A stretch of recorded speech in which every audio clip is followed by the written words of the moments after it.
Esta publicación empezó siendo minoritaria de alguna provincia, pero es que al final, ya os digo, hay cartas de casi todas las provincias o de muchas de ellas, ¿no? Coaching Bob. Hola, Poperos, aquí estamos en un nuevo vídeo de Diario de los Coach Frikis. Eso es. Bueno, hoy tenemos un vídeo súper... ¿cómo se diría? Nostálgico, ¿no? Exactamente, totalmente nostálgico. Incluso seguramente muchos de los que lo estáis viendo os vamos a contar algo que no teníais ni idea. Sí, de la prehistoria por lo menos, ¿eh? Porque nos vamos a remontar a la época de los 90 y vamos a contaros cómo el fandom, los aficionados de la época, los otakus de la época, se comunicaban entre sí, porque estábamos hablando en la época en la que ni siquiera estaba implantado el internet. Sí, bueno, había a lo mejor empezaba, ¿no?, a conocerse internet y a utilizarse, pero no a los niveles de ahora, ni muchísimo menos. Para nada. Así que bueno, ¿qué creéis que se inventaron los aficionados de la época? Bueno, que nos inventamos, ¿no?, de algún modo. Los aficionados de la época para poder relacionarnos entre nosotros. Hay que situarnos, ¿vale? En primer lugar, era una época donde empezaron a hacerse jornadas de lo que eran manga y anime para relacionarse y tener, digamos, amigos comunes que les gustaran la misma afición, ¿no? Eso es un poco para que nos entremos en situación. Además, eran generalmente en centros cívicos y sitios un poco menores, ¿no? Era una época, digamos, donde no estaban establecidos ya los salones del manga como a día de hoy, ¿no? Era el inicio. Y entonces, bueno, ¿qué creéis que los aficionados nos inventamos en la época? Nos estamos remontando al año 97, ¿vale? En este caso, nos inventamos lo que se llamaba la lista de correos manga. O LCM, que también se la conocía. Era una mini revista hecha con fotocopias, o sea, que no tenía calidad de imprenta ni nada, sino que los aficionados nos buscábamos la vida para hacer copias de esta revistita, que lo que hacíamos es que en el interior pues venían las cartas que previamente se habían recogido en los puntos oficiales que se tenía para la publicación, ¿no? O sea, es muy heavy porque es un chat en papel. Y además ahora os vamos a contar cómo era el proceso mientras que lo veis, ¿vale? Sí. Tenemos aquí unas cuantas que conseguimos tener porque en la época del 98 nosotros teníamos una librería, Manga Line Comics, aquí en Sevilla. Y fuimos uno de los puntos, digamos, oficiales que reproducíamos también la revista y la repartíamos. Entonces, ¿cómo fue el inicio? Nos ponemos en situación. En este caso, un grupo de aficionados, estaba Lázaro Muñoz, Jorge Ortega, apodado Totoro, pues entre varios grupos de personas, de otakus, decidieron ver cómo podían hacer algo para relacionarse con otros aficionados, porque estábamos en los comienzos del IRC hispano. Eso es. En los comienzos de lo que era la MLM en internet. Era un canal del IRC hispano, pues que era lo mismo que esto, o sea, un chat, pero era un canal del IRC hispano, ¿no? Y claro, a esta persona, a Jorge Ortega, se le ocurrió la idea de hacer una versión en papel, porque tenéis que tener en cuenta que hay personas que todavía no tenían conexión en su casa, o sea, es muy fuerte. Es que era un lujo. Sí, era algo que solo unos poquitos lo tenían, ¿no? Entonces, ¿qué ocurre? Que pensó en que, bueno, pues para esos aficionados que no tenían la posibilidad de poder comunicarse a través de ese canal del IRC hispano, la MLM, pues decidió hacer esta versión en papel que era la LCM, la lista de correo manga. Era, digamos, el alter ego en papel, que era mucho más accesible, porque poneros en situación, en aquella época, para conectarte a internet, lo normal era ir a un cibercafé o algo parecido, que tuvieran conexión y ordenador, que además se formaban colas. Aquí en Sevilla, en el centro, había uno cerca de la Campana, y había colas para conectarte a un ordenador. Tenías que esperar a que alguien terminara y te fuera tocando. Entonces, claro, lo que hoy en día conocemos como, bueno, es que ya hoy en día el WhatsApp mismo, ¿no? En cualquier sitio, las redes sociales. En aquella época no, en aquella época conectarte ya al chat, tenías que esperar, si había un número límite de personas cubierto, tenías que esperar a lo mejor media hora o una hora que se salieran la gente para tú poder entrar, porque muchas veces no entraba el sistema, no te permitía el sistema porque la sala estaba cubierta. O sea, era muy heavy. Yo recuerdo que muchos viernes nos íbamos un grupo de aquí, de otakus de Sevilla, al centro, a un ciber, para todos conectarnos cada uno en un ordenador y relacionarlos en la MLM. Entonces, bueno, tenéis que tener en cuenta una cosa, que esta LCM realmente para el que la llevaba era una molestia, entre comillas, ¿vale? Porque pensad que realmente no ganaba nada. O sea, la persona que encargada de esta publicación no tenía beneficios, era simplemente, pues lo hacía simplemente por los aficionados que estuviesen comunicados. De hecho, por relacionarse de algún modo, ¿verdad? De hecho, la publicación comenzó siendo gratuita, pero sí que es verdad que en números posteriores se cobró un precio simbólico simplemente para las fotocopias, porque bueno, encima de que tenía un trabajo realizar la publicación, que encima le costase el dinero a las personas que hacía todo el trabajo, pues hombre, era un poco heavy, ¿no? Al final os vamos a contar cómo era el proceso de realización. En el primer punto, lo que se hacía era, bueno, evidentemente ya había un primer fandom, ¿no? Ya había un rodaje. Lo que se hizo fue pedir a aficionados cercanos, ese grupo de personas pidieron a aficionados cercanos en eventos de manga, pues que escribieran cartas para relacionarse y presentarse. Cada uno tenía un nick. Y en base a ese nick pues se relacionaba y decía lo que quería expresar. Después, ¿qué es lo que hacían ese grupo de personas? Habían personas que cogían las cartas, la transcribían en ordenador o máquina de escribir y realizaban lo que era el diseño de esta publicación, que ahora lo vais a ver, ¿vale? Y una vez que tenían el diseño cubierto, lo montaban, lo llevaban a una copistería, le hacían fotocopias y cada uno de su bolsillo costeaba lo que eran los ejemplares que se distribuían de forma gratuita. La idea es que era una cadena de amistad, por así decirlo. Cada persona que le llegaba una LCM, lo que se le pedía era que también cogiera y le hiciera copias y las repartiera entre sus círculos de aficionados de otakus que tenían, ¿no? Y así que fuera creciendo cada vez más. Esta publicación empezó siendo minoritaria de alguna provincia, pero es que al final, ya os digo, hay cartas de casi todas las provincias o de muchas de ellas, ¿no?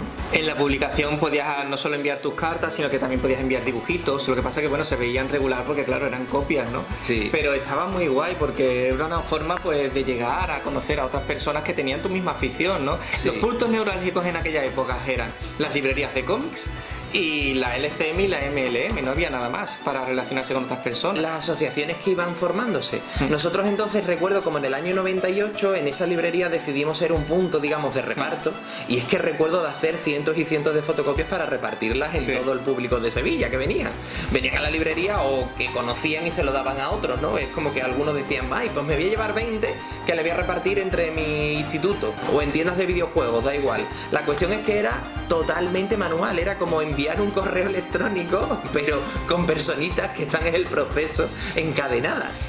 Es muy heavy, si lo piensas ahora es súper heavy, pero este era el modo en el cual el fandom se comunicaba en aquel entonces. Tenéis que pensar que la mayoría de los aficionados no tenían amigos que les gustara la misma afición, sino que esos amigos los encontraban en los eventos, jornadas que hacían los aficionados. Bueno, nos vamos a sumergir un poquito en esa época y vamos a enseñaros un poco cómo consistía el proceso, digamos, de relacionarse a través de esta LCM. Coaching Bob. Bueno, esto eran las LCMs. Aquí tenemos algunas, ¿vale? En concreto nosotros tenemos del número 12 al número 17. En las anteriores sí que algunas tuvimos, pero creo que incluso la íbamos dando o repartiendo para hacer más fotocopias. Era un encadenamiento, ya sabéis, era como el encadenamiento de amistad, ¿no? En este caso a ti te llegaba una publicación de esta y tú lo que tenías que hacer, veréis que era en formato cuartilla, algunas personas le ponían grapas y otras no, lo normal es que no tuvieran grapas. ¿Y qué era lo que se hacía? Pues nada, se cogían, se fotocopiaban, las doblabas y las repartías entre tus círculos cercanos. Si os dais cuenta, ¿cómo empezaba? Bueno, tenía una portada que generalmente eran dibujos de personas que habían escrito. Aquí, como veis, pone lista de correo manga, los kanji de manga en japonés, el número de la publicación, el año y el volumen. Cada año pues se iba cambiando y se ponía volumen 1, 2. Al principio tenía una rutina de cada 15 días, pero había meses que a lo mejor, había veces que eran solamente una vez al mes. Aquí, como veis, pues pone envía tus cartas con aficionados y contacta con aficionados de toda España. Entonces, bueno, esto era lo que era la LCM, lista de correo manga. Si veis, lo primero que tenía siempre era ¿cómo funciona la lista de correo manga? Y aquí veréis que lo que se explica es precisamente eso, que simplemente envía tu carta, dependiendo de cuándo la hayas mandado, de cuánto tarde correos, es que es muy fuerte, Dani, de cuánto tarde correos, es que esto no es instantáneo, a traerla hasta Zaragoza, en este caso porque era Jorge Ortega, no estamos seguros si es Orte o Ortega, pero bueno, da igual. Pues la iban sacando, es decir, que a lo mejor tú enviabas una carta y te tardaban 2 meses o 3 meses en verla publicada, pero es que eso era lo más rápido de la época, ¿vale? Entonces, bueno, pues se publicaba en un número u otro. Cada 15 días puedes, precisamente, cada 15 días aproximadamente puedes encontrar este fanzine en el mismo sitio donde conseguiste el que tienes entre tus manos. ¿Qué es un fanzine? Fanzine se le llamaban a las publicaciones especializadas hechas por fans. No eran, digamos, publicaciones oficiales, sino bueno, que eran... Aquí, si podéis ver, hay una dirección donde enviar las cartas, pero sí que es cierto que por ciudades había puntos donde tú la podías entregar, ¿no? En Sí. Sevilla, por ejemplo, pues nuestra librería Manga Line era un punto de recogida de cartas para no tener que enviarlas directamente hasta el punto de, pues, que te indicaban. De hecho, iban cambiando el punto de envío porque por temporadas pues iba cambiando la persona encargada porque bueno, pues se cansaba, supongo, Sí. de llevar la publicación, ¿no? Pero además lo fuerte es que se gastaban hasta el apartado de correos, ¿eh? O sea, era totalmente amor al arte. O sea, era comunicación y difusión del género. Tenéis que daros cuenta de que en esa época, si no hubiese sido por todos los aficionados que nos movíamos, el manga no sería lo que hoy en día es. Porque necesitaban que las aficiones, que los aficionados nos moviéramos para difundir y dar a conocer lo que era el manga.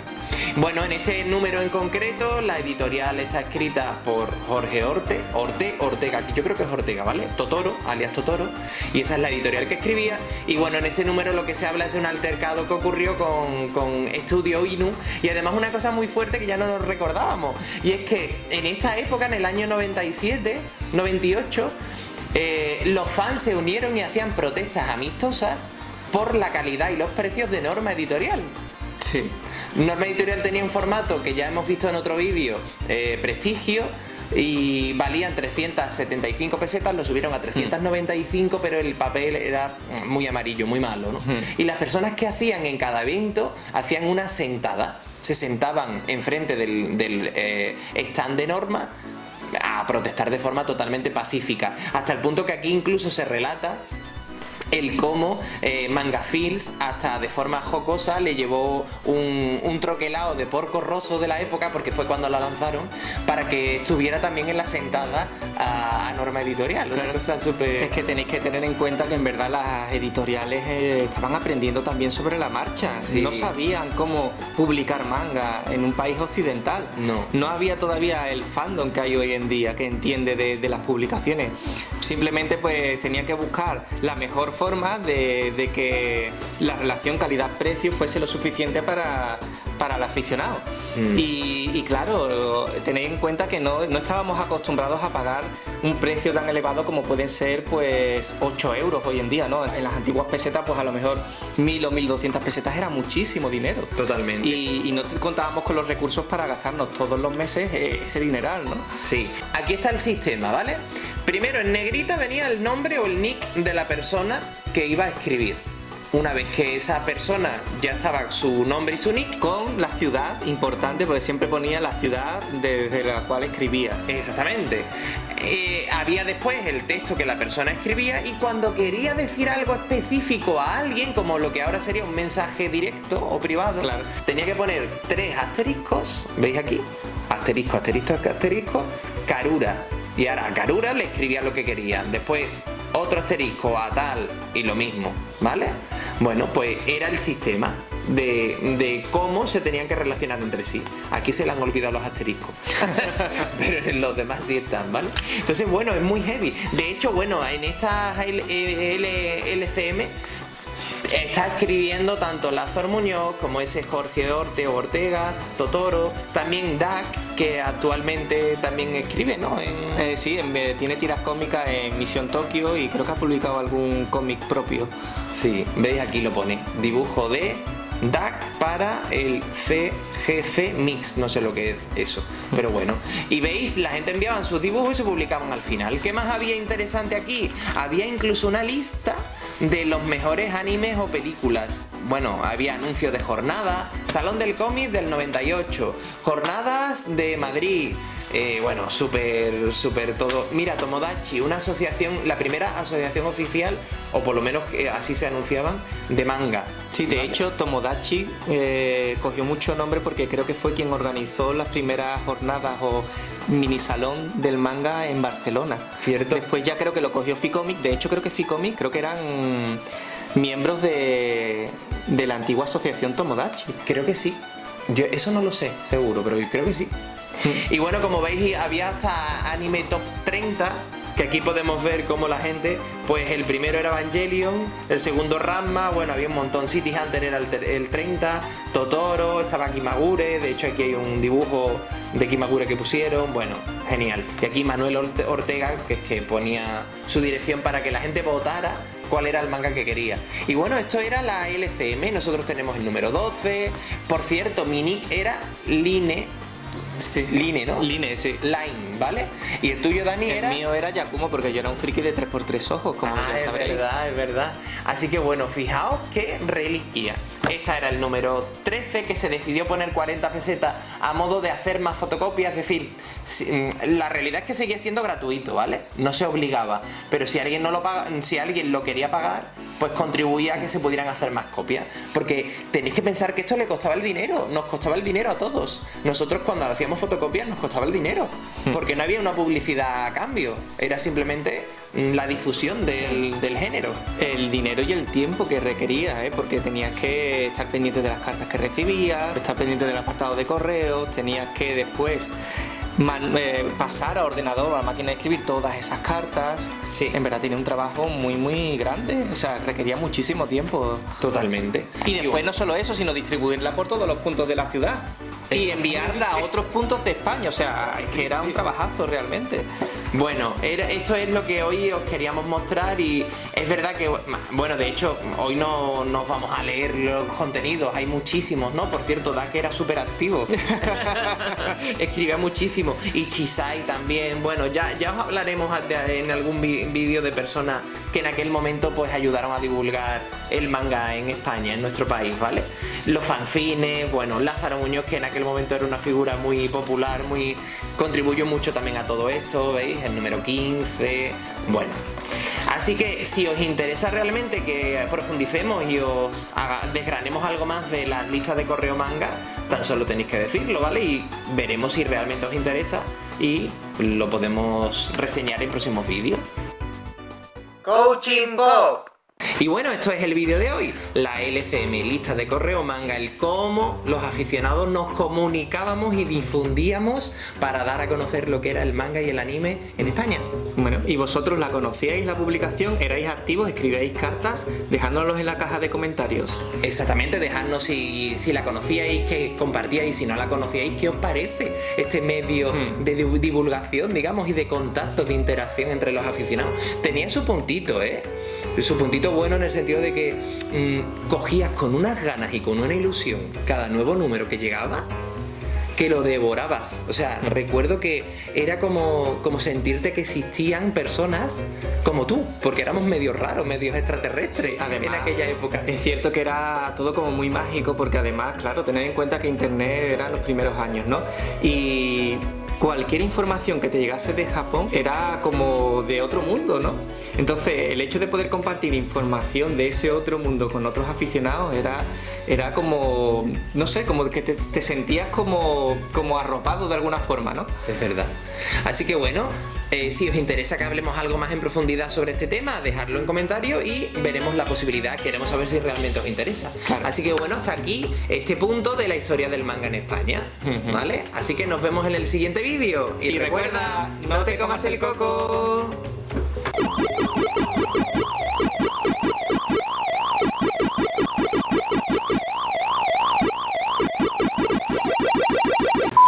Esto es de la historia del manga en España, entiendo, ¿no? Sí. ¿O esto no es de la historia del manga en España? Sí, claro que sí. Porque después he pensado, hostia, lo mismo no es. Yo siempre, claro, totalmente. Vale, está chulo, está chulo.